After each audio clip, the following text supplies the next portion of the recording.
Hi, I'm John Pothast. I'm the Superintendent for the Humboldt Unified School District here in Prescott Valley, Arizona. And with me, today's podcast is... Hello, and I'm Brett Dahl. I am the principal at Bradshaw Mountain High School here in Humboldt Unified School District. It's awesome to be here. Yeah, it is. All right. And I'm really excited. Shout out to Talking Glass and Signals for starting this podcast. And I'm really excited that A, we're here, and that B, we're the first ones to go. Let's go. So we're setting the tone for what this is going to look like in the future. So I'm excited about this. And I guess since it is our first, I wanted to start off by just, if you're not familiar with Humboldt Unified School District, we have about 5,500 students. We're located primarily in Prescott Valley, Arizona, but we include Dewey Humboldt, which is just to the south of us. In that span, we have 10 schools. One of them is a preschool. 5 of them are K-6 elementary schools. We have 2 standalone middle schools that are grades 7 and 8. We have 1 school that's a K-8 school. And then we've got... Bradshaw Mountain High School. Go Bears. Amen. So we've got the high school. And so all of those 9 schools in our school district feed into our high school. It's kind of the culmination of the event for what that experience in Humboldt Unified School District looks like. So, and that's one of the reasons that I wanted to start this with Brett, with you being here on the show and being a part of this, because, you know, ultimately when we take a look at what we do in a K-12 system, it all feeds into, you know, what we do to prepare them not only to come into you in your school, but, you know, where they go after that and all the great things that they do. Yeah. We have such a cool, opportunity with all of our kids in our unified school district, and they all funnel to one high school and they all end up at the same place. Our kids, as you're well aware, are just fantastic. The support from our community is wonderful. So I am super excited about this school year. I just got finished writing our staff their welcome back letter, and genuinely I think I'm more excited for this school year than any school year in my career.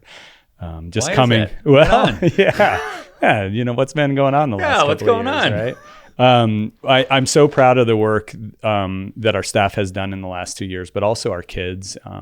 You know, we've talked a lot about how the resiliency and of our kids and our staff, and we're just super proud of them. And it just feels good to put them in a position finally to, you know, just do what we do, talk about learning, talk about teaching, move forward. And I think it's taught us all to count our blessings. And the fact that, you know, I'm coming off of the last 2 days, we've had seniors on our campus yesterday and then juniors on our campus today. And they just fill you with energy, right? Yeah. It's one of the things I don't like about being a principal is summer, right? Hanging out in a building by yourself, and you're just like, where are our kids? Where's our staff? So we're super excited about this school year. Yeah, so. And that's actually, so being a superintendent, that's one of the things that I really miss is being around kids every day. Sure. You know, and having to make a decision to make sure that I get into buildings and, I'm around. You are. And part of that is you, but most of it is the kids, you know, wanting to get around and just be around that energy, because it is, you know, whether you're in a kindergarten classroom or a senior biology class or a senior English, you know, the energy that kids bring is contagious. Yeah, it's something for sure. Yeah. And so speaking of kids, just under 2 weeks, August 8th, we're going. So first day of school, another first day. I love first days of school. It always feels like, you know, in the scheme of things, you know, every first year is like a mulligan in golf. It's, you know, regardless of what happened last year, it's a new year. It's a new beginning. We've got brand new things coming at us. What are you most excited about for the year? Oh boy. I'm excited to have people on our campus. It is a completely different place when we have our kids there and the energy that it provides. But I'm just excited about tackling the work. We've worked really hard in the last 2 years. It's taken, we've looked at it as kind of having this opportunity of we can create whatever it is that we want. We figured out how to, we did our best at educating kids when they were on their couches at home. And we, if we can do that, man, just think what we can do when we get them in our building. Absolutely. And so we have just been working really hard over the last couple of years to make sure that we're really targeted. One of the things as kids get to high school, they're growing into that. What am I going to be? And what is this going to look like down the road? And We are just really focused on opening doors for our kids. We want our kids to be prepared, because if you look back, when we were 15, 16, 17 years old, we might have thought we knew what we wanted to do. But Not really, at all. we just want them to be able to do whatever they want. And so what we're so proud of is so many of the things that we offer, whether it's AP classes or dual enrollment courses through Yavapai or through CTED, the amazing things that they can do, whether it's welding or aviation or culinary. So what am I most excited about is just getting back to working our tails off for kids and giving them the experience that allows them to enter into the next phase of their life after high school and have the opportunities that they want and the confidence that they need to go get it. So, Yeah, right on. Yeah, Well, I said a lot there. Yeah, you did. I hope I didn't steal any of the, our talking points. And I think that is, when I'm going around, so we have new teachers that showed up yesterday. Yeah. So we spent 2 days working with new teachers. Returning staff start next Wednesday, and then kids come back into the week after that. But that what you talked about, so I spent all morning, a big chunk of yesterday with the new teachers, and it's every year it's that same thing. It's that excitement, it's the energy, staff coming back, and they just can't wait to get back in the game and get working with kids, and because that's what we do. Mm-hmm. And it is nice to take a little break in the summer, but there's nothing like coming back because that's what we do every day. Yeah. And so that energy was just contagious yesterday, working with the teachers again. And, kind of like, what you just said. Yeah. Isn't that funny?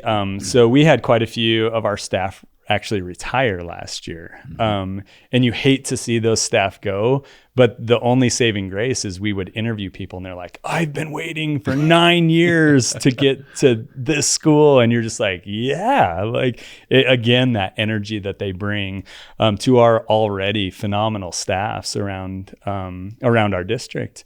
Yep. But the new teachers, the re-energized existing staff, and then kids, like this is one of my favorite moments of just talking with kids for the last 2 days. They're like, man, summer's felt long this year. And at first I was like, what?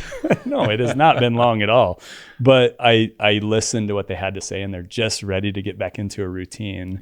I think it's neat that they're saying, we're ready to get back to school. We're ready to do this again. And I think everybody's excited to move beyond the last couple of years and really focus on the cool stuff that we have to offer in this district. Yeah. Right? So you talked about what are you most excited about coming into the year? I guess you just said something that prompted another question. And so what are you most excited for staff and students to experience this year?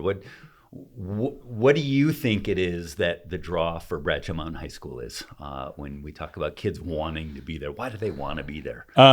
We talk about this a lot, right? We talk about connections with kids. We actually talk quite extensively with our staff. Like, let's not forget who we work for. And it doesn't mean that they make the rules, but it means we do everything in our power to ensure the learning of our kids, but also a safe campus and a campus that's fun to come to, right? We work for kids. There are no principals of high schools that don't have kids in them. And we never let that get very far from our decision-making process. And I think kids appreciate that. I think when they walk on our campus, they know that we care about them. Yep. So what am I most excited for? What's the draw to Bradshaw? I think it's that combined with the genuineness of we are here and our, we've made this commitment to ensure learning.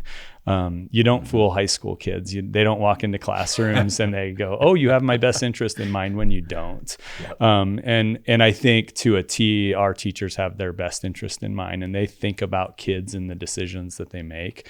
So I don't know what it is all because of, but our enrollment's big. We're big. Yeah, we've got a lot of kids coming. Up some kids coming over the summer. Yeah, and that's exciting to us. Yeah. It creates some of those conversations that you and I have quite often with, so what are we going to do about this? These are really great problems to have. Absolutely. And I think it's a reflection, honestly, of our staff and our culture on our campus, that kids know we care about them, and they come there to experience an educational experience that's meaningful and relevant. And I think Bradshaw Mountain High School does a really great job of ensuring that. So, and I want to insert there, and I appreciate all that. And I think, Are you going to tell me I missed something? Yeah. I appreciate all those things. However, I think what you meant to say was, I think I just hit the mic. Sorry. No, I think I wanted to, for the last almost year, we've had, there's been a national conversation around this concept of social and emotional learning. And our district certainly has been engaging in that conversation as well. And I think you hit a highlight that, we've been really trying to focus on, which is when we talk about social and emotional learning, what we're really talking about is those relationships, which is, I think, the first thing that you talked about. Yeah. And that's not new. This concept and this conversation at the national level about social emotional learning is kind of a new thing. But what we've done in our schools, we've done for decades and decades, right? Which is about building those relationships with kids. And I always think about, and one of the challenges that I give people all the time is, think back on your own schooling experience, and what do you remember? Right. And what most people remember is not the things, it's the who's. Sure. It's how, it's teachers who either treated them well or didn't treat them well. It's friends who either treated them well or didn't treat them well. It was, some of those activities, but really most of it comes down to, are we making our staff and our students feel special, right? Wanted, right? That they're an important part of our campus, right? And that's the relationships. That's when we talk about social emotional learning, it's simply about, do kids want to be on our campuses? Do they come in wanting to be and loving to be a part of what we're doing? Right. Or do they drag their feet in saying, oh my word, I got to go there again? Right. And we control that as the adults. Yeah, we sure do, right? We create that environment for them. Right. Every single day. And it's the conscious choice that you and your staff make every day to show up and make that happen. Well, and to that point, what goes into building those relationships is it's complex, right? It's not just passing out candy and saying, hey, we're nice people. It's like I talked about earlier, just that they know if you have their best interest in mind, and they want a meaningful experience. So it's building that relationship as an individual as well, but it's also honoring their educational experience, and that we're making it rigorous and tough, and that they have to grind through it and problem solve. And they're not just showing up to say, just give me the test, I'll show you that I understand it. Yeah. And that's the balance that educators have in really great systems, where we focus on both. We don't sacrifice one to give the other. And what's really cool, I'm going to toot your horn a little bit here, so get ready. It's really, really great to have a superintendent that understands and supports it, right? Not only did you support, like, you remember at the end of the school last year, we did a what do we call it? A fun food truck Friday. Yeah. Right. It's the last Friday of the school year. Great event. Oh, it was so much fun, right? We had our student band out there with our teacher, with their teacher playing. I jumped in on a little bit of red hot chili peppers there. I heard it played back, and it was not pretty.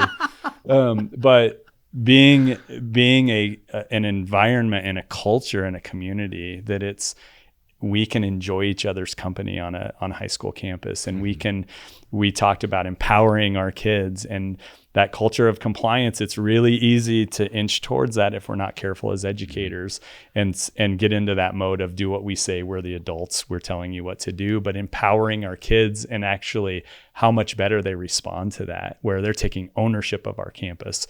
They're cleaning up after lunch on their own accord. We had some people from Tucson visit our school, and they were standing around at the end of lunch one day, and it was a bunch of administrators from Tucson, and they go, I see one milk carton on your tables. And there was 800 kids at that lunch, right? Yeah. And they're just standing around going like, whoa. And I said, well, don't fool yourself. That was a lot of work. Like, we've been working them with for a whole school year.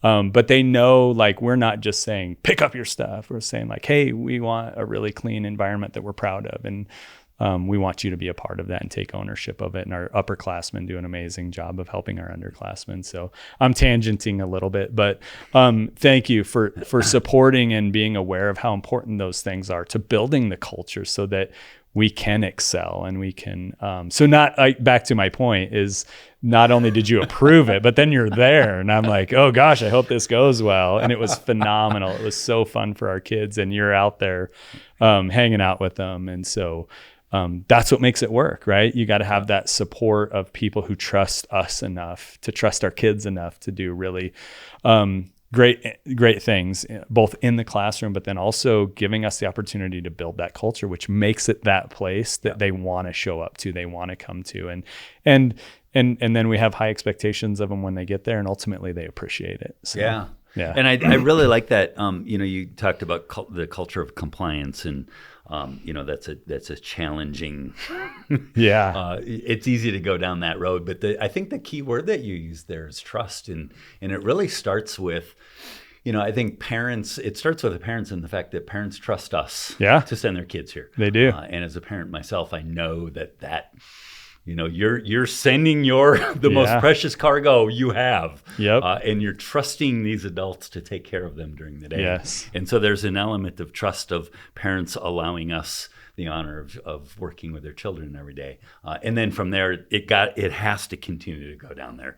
Principals have to trust their staffs, and their staffs have to trust their kids, and all the way around. And I think that's, you're doing a really nice job, and all of our schools are. Sure. But doing a really nice job of establishing that environment on our campuses. Yeah. Well, thank you. And again, thanks for supporting that as well. And we have trustworthy people. It's easy to trust people when you have really great people, right? So, but you're right. That I truly believe that our community trusts us, and that goes a long way as well, right? Yep. They're not breathing down our neck at every corner, and they trust us to do stuff. And honestly, the motivation to do really great is internal, right? It is not letting down that person sitting right next to you and those kids sitting right in front of us. Yeah, I couldn't agree more. You got to trust people to do that, right? Absolutely. Yeah, it doesn't happen from the principal's office. Like No, it happens, doesn't. It happens out on campus. And you can't compliance it from the principal and not have it sustainable and long lasting. Exactly. Yeah, that's really hard to do. So. Yeah, exactly. All right, so we're almost 2 weeks away from school. What are some of the things that kids are going to be looking forward to at Bradshaw Mountain High School? So we've worked really hard to, and again, got a lot of support to kind of get our facilities up and functional. We got a brand new gym floor. We got a new speaker system so shout out to the fire department here in Prescott Valley. They let us borrow their speakers last year. So we got a new speaker system.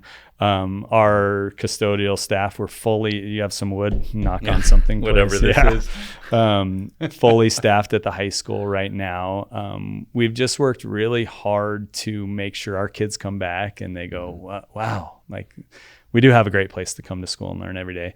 So and that is an impressive gym floor. Yeah. It's really cool. It's really nice, isn't it? If you're listening, come on down to the gym, check it out. And our speaker system at the football stadium sounds really nice too. So come check that out as well.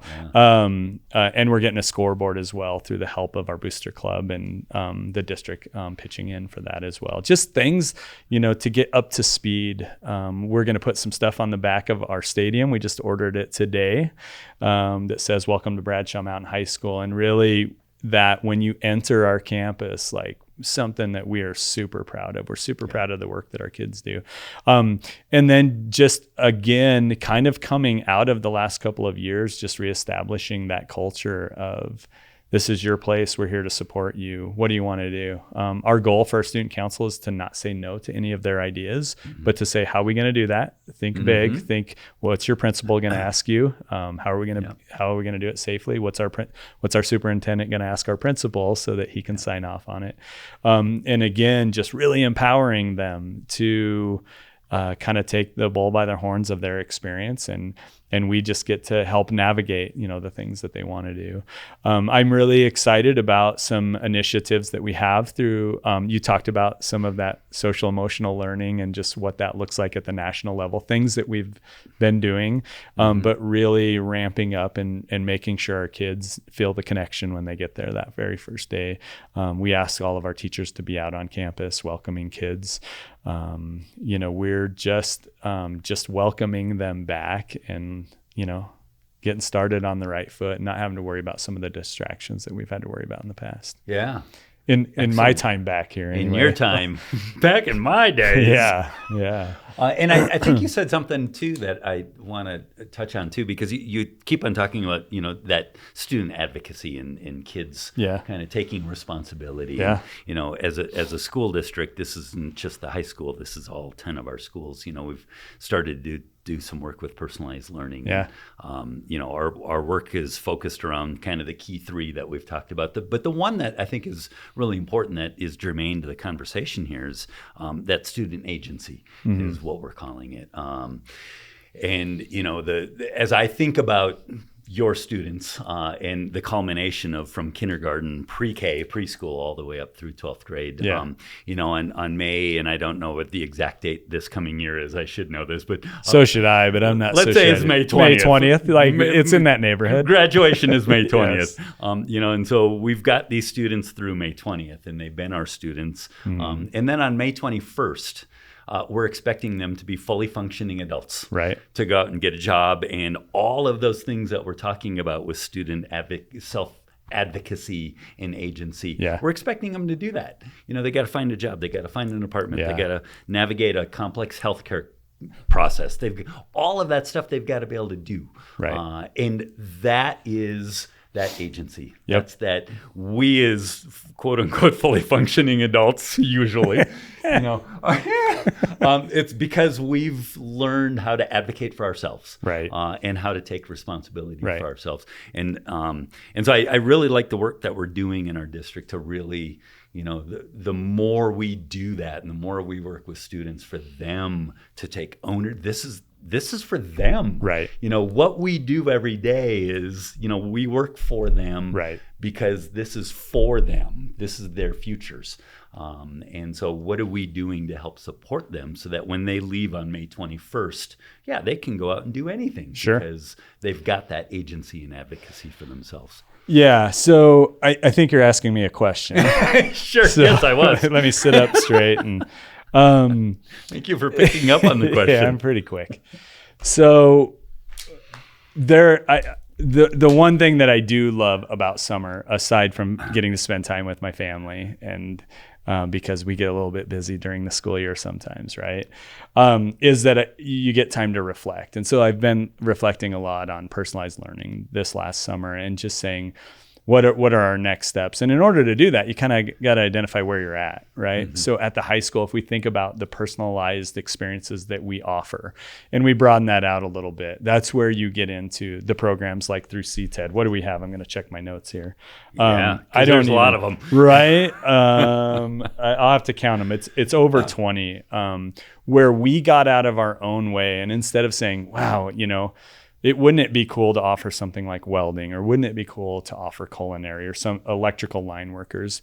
We teamed with some organizations around our community who are doing it already. Right. And so when we talk about personalizing, instead of saying, well, we can't really do that, we can't afford to do that, someone, no offense, but prior to you and I, right, did a really good job of saying, well, there are some of these opportunities. Let's get out of our own way and allow our kids to do this. So we provide transportation. And what you and I have done is maintain that and offering them, instead of saying, hey, I bet after you graduate, you'd really make, I was just having a conversation today with a kid who said, auto mechanic, I'm going to give that a try. I don't know if I'm going to like it or not, but what a cool opportunity, right? To try something out before you actually are paying thousands and thousands of dollars to try it out. Yeah. Yep. So I think about those experiences that we offer kids. And then so you've mentioned a couple times, what's some of our areas of growth this year? And it's really focusing on that aspect of, we said we were going to ensure learning. And now I'm documenting it, right? Yeah. So on a lot of different levels. Yeah, absolutely. So we aren't afforded to give them opportunities to learn. We have to ensure it, which means we have to provide rigorous learning experiences. And when they don't learn it, we have to act differently as educators. We can't just talk louder and then that makes them learn it better. We have to acknowledge that some people learn it this way and some people learn it this way. And we have to adjust our instruction. And, one of the things that I always feel is my responsibility is you can't just tell teachers to do it and then don't offer them the supports. Yes, absolutely. So what we're doing is we're looking at how to, within our school week, give them the opportunity where they can actually push in the clutch, so to speak, and make sure that everybody in the room is on board. So using that data and the experiences and the learning opportunities to see where our kids are at and then clean it up along the way. I just punched the mic again. Yeah, you did. Yeah. Nice. To clean it up along the way instead of teaching and teaching and teaching and teaching and teaching and teaching, and my hand just went out of the screen, to just that, and then finally 6 weeks check in and see how everybody's doing. Well, there were so many missed opportunities to clean up their learning along the way. And so providing some built-in structures, mainly on our Wednesday early out days, where we're giving staff permission, like pause, because actually by doing less, we can do more because we don't have those massive amounts of confusion in a significant portion of our students. We just clean it up along the way. So your question was about PL, and we've had so many discussions along that length, and it really is thinking about education differently, and that it is our responsibility that every one of those kids learns what we expect them to learn so that they can go off and do great things. And we have to personalize it. So we have to acknowledge that, not every kid learns the same way. And so we have to adjust the avenues for which we distribute information and give them some agency, right? As you've said many times, we're not the keepers of all of the information. Yes. The phones in our pockets that someone invented, and I'm not super happy with them. But we can find out so much information, and we don't have to be the keepers of all the knowledge. We have to give kids opportunities to really explore at a deeper level and understanding. So, because, things are different than when you and I were. Yeah, they are. They're significantly different. And, so we have coming in just under 2 weeks, we have the graduating class of 2036. Holy smokes. The kindergartners are going to graduate in you're going to be around in 2036. Yeah, for sure. So just get ready for them, Brett. I got them. I heard they're a great class. They're an awesome class. You're going to love them. But in 2036, that's always our challenge. And I think why it's important, what you just said about, access to information and, what information are those kindergartners going to need to know to be successful in what jobs are going to exist in 2036. Yeah.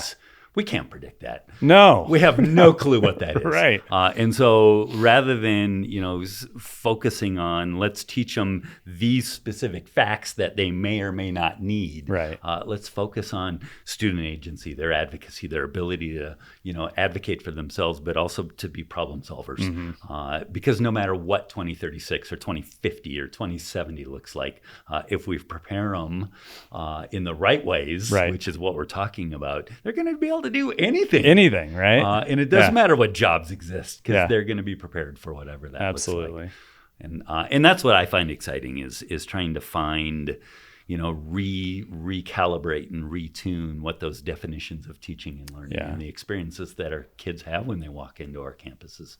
Well, and it's fun too to have a superintendent who's so passionate about it. Like, take the risk. Certainly, we ask that you take meaningful risks. But take the risk. So oftentimes, I think education has been stifled because of leadership focused on, some of those results-oriented pieces, which are certainly important, but ironically are, again, byproducts of just getting students to think about things differently, to get to challenge their problem-solving skills and less fact-based informational pieces. So again, it's it's really neat that we're actually at a point where we're giving teachers permission to take that risk, just like we ask kids to take risks all the time. Yeah. So, and it's about the kids taking risks. Sure. Too. Absolutely. But it to a certain extent has to start with the teachers. The teachers need to feel comfortable with that. And, you've said a couple of things now, and I guess I just want to throw it out there that, people, most of America, because this is how our system is set up. Most of America, grades, judges, evaluates, whatever verb you want to use. Yeah. They assess how schools are doing based on a test that is given over maybe 1, 2, 3 days in the spring. Right. And I think that's unfair. It has a purpose, but I think it's an unfair way to assess what our kids know. Yeah. And it certainly does teachers no good. And it does, as we talk about, advocating for students to advocate for themselves, that data point in the spring does nothing for in October. Right. And what are we learning today, on October 12th? Right. What are we learning today? And do I do I have some pre-knowledge to go in and be successful with? It's contagious. Yeah. Punch. They get in the way. Yeah, they do get in the way. Do I have the pre-knowledge to be able to be successful in whatever we're learning today? Yeah. And that's where I think it's really important. And that's one of the things that we're talking about again with personalized learning is empowering teachers and giving permission. I like that phrase too, is giving them permission to rethink what tools do you need to know about how you're doing? Right. And what tools do you need and are meaningful to you to let students start forming their own assessment of themselves? Sure. Because prior to, education has always been just, I'm the teacher. And right. I have it here and I'll tell you, or I open up my computer and, but that's where and it's really the kids' information. Yeah. It's about them and it's their future. Yeah. So. Yeah, absolutely. I feel like this is a good segue to talk about all our cool stuff. Let's like go. AP Absolutely. And dual enrollment. Yeah. What do you think? I was just going to go there. Yeah. You read my mind. I'm pretty good at that. One of the things like we're super proud of is offering kids a different level of experience based on what they want. We have 17 advanced placement AP courses on our campus. And what's funny is we encourage every single kid to take them because it's the perfect example, right? Because as you're aware on an AP test, right, that you can get up to a 5. And our kids do really well on them. But honestly, it's not the first data point that we look at because what all of the evidence shows is that just being exposed to a different level of thinking and problem solving is what actually benefits them down the road. So let's say they get a 3 and ASU doesn't accept that as a credit. There's no evidence that that's what helps them to be successful if they choose to go to a college or not. But we continue to grow those programs, and at the same time, we actually continue to grow our average, cumulative score on those as well. So it's the perfect example of it is about the learning experience, and one test doesn't determine how successful you are in the class, and it certainly doesn't define who you are beyond that class. Correct. And we're super proud of that. We're super proud of all of the dual enrollment pieces. And what a lot of people don't know is that takes a real commitment on the part of our staff. You can't just be a dual enrollment teacher. You got to have a master's degree. You got to have at least 18 credit hours within that specific content area. It takes a huge commitment on the part of our teachers and our staff, and I'm so proud of that. Yeah. Like 18 dual enrollment classes doesn't just happen. You don't just get a first year teacher in there and say, hey, you're going to teach dual enrollment. Yavapai College says, no, you're not, which they should, right? Absolutely. So there's such a commitment level at Bradshaw Mountain High School to students in every class, but then a commitment level of what else can we offer them? What else can we do? And we continue to seek that out. And really, an example again would be in PE. We identified that we want more kids to be active beyond just their freshman year. So again, our teachers said, well, what if we do one of these classes and we offer it to our upperclassmen? And, you know, we don't feel like physical education is only important up until you're 14, and beyond that, it's not. And again, a commitment on the part of our staff. I just love the solution orientedness of all of that and where we're at. So well, and again, it goes back to, you know, since the beginning of our conversation here, it goes back to, you know, it's about the kids. Yeah. And that variety of, you know, AP courses and college courses and, you know, CTED and the CTE programming and sports and athletics. And we haven't started talking about all that stuff. But those are those opportunities for our kids, because that's what they want, and that's what they need, and that's what they deserve. Right. And so how robust is the offering that we're offering in providing to students every day? Yeah. You mentioned some of our fine and performing arts. You know, we're building an orchestra program in our community, not just at our high school. It's important to me. My son plays the cello. He plays for the Phoenix Symphony Orchestra. Incredibly well. I know. I don't know where he gets it either. He's just I love listening to him play. So we're super proud of that. But, you know, I love that we have exposure to our younger kids coming up in our community as well. And so we're working with our junior high, who's working with an organization within our community. It slips my mind right now. But they're willing. I just got an email today that, hey, we'd like to come in and help teach those classes. And I'm like, these people are amazing. Yeah.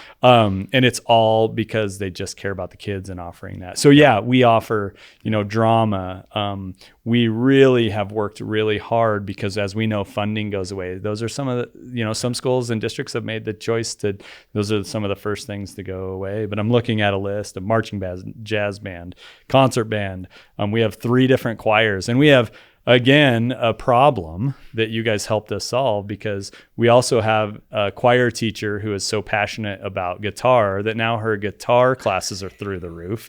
And I'm like, you guys got to chill out. Like I don't know how we're going to do all this. Good. Yes. Then that was literally the conversation we had. I'm like, well, I'll see what we can do. And, you know, and at the same time, you're just beaming with pride, because, you know, you're creating these opportunities for kids. And so again, it's what our staff is doing. And we have that. You know, obviously we have 18 AIA sanctioned AIA sanctioned sports. Last year, what I love about this is it's not just us saying we're going to do our best on the behalf of kids and create more opportunities, but our behaviors reflect it as well. Mm-hmm. And that's not me. That's people willing to do the work, right? Because it takes a lot of work. We opened up a boys volleyball program last year. Yes, you did. And you know, just because we had entities on our campus who were like, hey, could we try this? And what do you say? You say yes. Like, it's an opportunity for our kids. Yeah. So we're really proud of that as well. There's just so much for our kids to do. And what we know is that it's not just about academics. They're very, very important. But we know when kids are involved in things and they're engaged in things, they're hanging out on our campus till 6:00 at night instead of going elsewhere and doing other things. Our band teacher, you know, Mr. Blackwell, yes. I swear every time I leave the building, even if it's dark, I just hear dong, dong, dong, dong, dong, dong. He's got kids over there nonstop. Yeah, he does. And I think that's an important thing, you know, for all of our K-12, you know, everything is, and it was something that, you know, I've always, with my own children, been passionate about is making sure that they're involved in something, because kids are going to do something. Yep. Every kid is going to do something.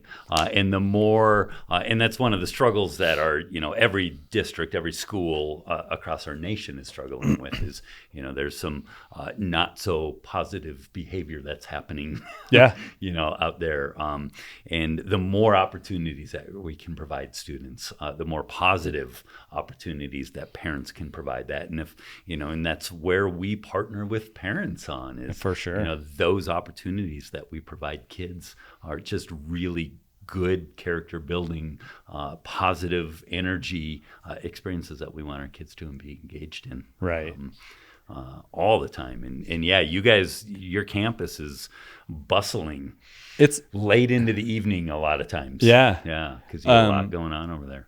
it's funny because sometimes I don't even know. People are like, what do we got going on tonight? And I'm like, oh, I should probably know the answer to that. But you can't keep track of it all. In fact, I ordered 2 wall hanging calendars that are right in our office. And I'm like, I want 2 months on here and I want to be able to walk past it and see what we're doing. Yeah. So when people ask me, I don't look like a principal who doesn't know what the heck is going on, but there's just too much. Yeah, right? There's so much going on. And so absolutely. And that takes a village, right? Yep. That's the culture part that, I'm so passionate about, because we know that it matters. And, we talk a lot about the difference between culture and climate. And climate is that everybody's happy. You run around chasing the happiness factor, which is good. You want people to be happy, but then you take your eye off the ball every once in a while. And culture sometimes is harder, but it's the way we do our work. It is, I talk with every one of our hiring committees when we do hire people, and there's 2 criteria. You have to like kids. If you don't like kids, you can't work here because it's going to be miserable. Yeah. And kids know that. Yeah, they do. You can't really hide that. No. Yeah. And then you have to be collaborative. You have to be able to understand that together we can do a lot more powerful work on the behalf of kids, and it's rewarding as well. The benefits that we get out of it. So you got to like kids, and you got to have a collaborative spirit. You got to be willing and able and want to work alongside people and ask for help. Yeah. And you had mentioned a minute ago about that, all the things that you have going on your campus and how that is in large part because of your staff. Yeah. And you as a principal really have to depend on your staff to be able to step up and, because you can't manage all of that stuff that's going on. No. And you also threw out Philip Blackwell, your band teacher. So Yeah. I'm going to pick on him for a minute. Okay. I sorry to everybody else. You also do great work. I didn't mean to mention an individual. Yeah. But he's one who kind of, I was in his class once. And so I'm going to pick on him and use him as the example. But, that whole trickle down thing, that's happening on your campus as well. Because, Philip is one of those teachers that he trusts his kids like you trust your teachers. Yeah. And you walk into his classroom, he's more of a facilitator. He's the one who's just encouraging kids who are wanting to step up and take ownership of what they're doing and take responsibility. And he's like, dude, go. You knock yourself out. That's right. And I've seen that time and again in your school. Yeah. Across all disciplines and everywhere is that trust. And that just like you trust your staff to be able to manage a lot of things and take things on, that happens in classrooms between teachers and kids too. Yeah. Which is really cool to see. Yeah. When that works out well. Yeah. It is, right? I'm just trying to process all of what you said because I'm just so proud of them.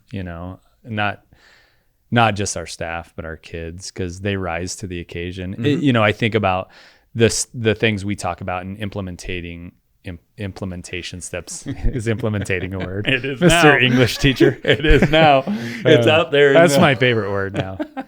I don't know if I could say it again. So much of it they're already doing, right? The things that sometimes we remind them of or we have them think about or challenge them to do more often. They're already doing it. It's not this thing that we read in a book. It's just about taking care of our kids and ensuring they're learning. And you talking about that makes me proud. It makes me proud to think about the things that our people are willing to do and the risks our kids are willing to take. And we're in a good place. Yeah. Yeah. That's what I'm excited about. Yeah. Right on. Yeah. That's a a long ways to come back around and say, yeah, that's what I'm excited about. Yeah. Well, awesome. It took me a while. I got to process things. So and I guess as the superintendent of the school district, I want to come back around and all the things that we talked about. I picked on you. You're number one, Brett. You do that a lot. You gotta be. I do. I think I'm an easy target. So you're starting our podcast career here together. Big shoes to big fill. Shoes. So big bar to go after here. But everything that we just talked about is, I just want to throw out there is that's what we're doing in 10 schools. This is, I'm having a great conversation, and I love visiting your campus and your teachers and everything that you're doing. But again, when I look at things from a district level, this is just what we do. You've got 9 peer principals who are as passionate as you are on the work that they do with kids and staff every day. And then we've got 9 other schools full of staff who are just every day showing up and can't wait to work with kids and engage kids and empower kids and looking for opportunities and ways that we can, make this a better experience every day for our kids when they show up. Well, and thank you for circling back to that too, because we're just the benefactor, right? Those kids they spend 4 years at our school, which means, let's do the math. That means they did 9 years. Leading up to us, right? And we can't do the things that we can do with our kids and that we are doing with our kids without that foundation. And so, we're just the benefactor, right? We get to do all these cool things, and we get to support kids in the way that we do because they have a great foundation. And that's, you're right, the work of my colleagues and our amazing staff at those K-8 levels. So absolutely. Thank you, guys. Yes. All right. Awesome conversation, Brett. Thank you. Thank you. I'm looking at the clock and we're about out of time. So any final thoughts that you want to leave with us? No. Again, just a huge shout out to all of our staff, all of our kids. I really do count my blessings every day. I think that we're blessed to not only work in a profession, but in this community, in this district as well. We got some of the coolest jobs in the world. So thanks to all of our people. I'm super proud of the work that's going on, not only at the high school, but in our district. So thanks for having me. Hope it went well. Yeah, it did. I've enjoyed this. So thank you very much. You got it. So thank you, Brett Dahl, for being here, principal of Bradshaw Mountain High School. And I'll echo what you said too, is just, I so appreciate everyone in this district, your 9 principal colleagues and the staff in every one of our buildings and the parents who trust us to take care of their kids every single day. And it's just, this is a great district to be a part of. So, if you're listening, I encourage anyone to continue to join us. This is going to be a regular basis. And as far as what's going on in Humboldt Unified School District, we'll have some other topics coming up later on in the year. Hope that you join us and also come visit our schools. If you have an interest, if you've not visited our schools, whether you're a parent or not, whether you're a community member or not, there's a lot of really cool things going on in the schools. There's a lot of things that you can do. You can volunteer. I know you guys, we talked about all the events you guys have going on. There's all kinds of things that parents and community members and anyone can, engage in our schools and engage with our staff and students. And I will interrupt really fast if you don't mind. We give tours daily, people, because they want to see what academics look like as well, not just about our football games or basketball games or choir concerts or orchestra concerts. And we're open to that too. Our doors are open. Swing by, we'll give you a tour of the place. And that goes for all 10 schools. Contact us, let us know. And but my parting comment is if you're going to do that, be prepared to be amazed, because we have amazing things going on in our schools every day. Love to have you be a part of it. Thanks for joining us today.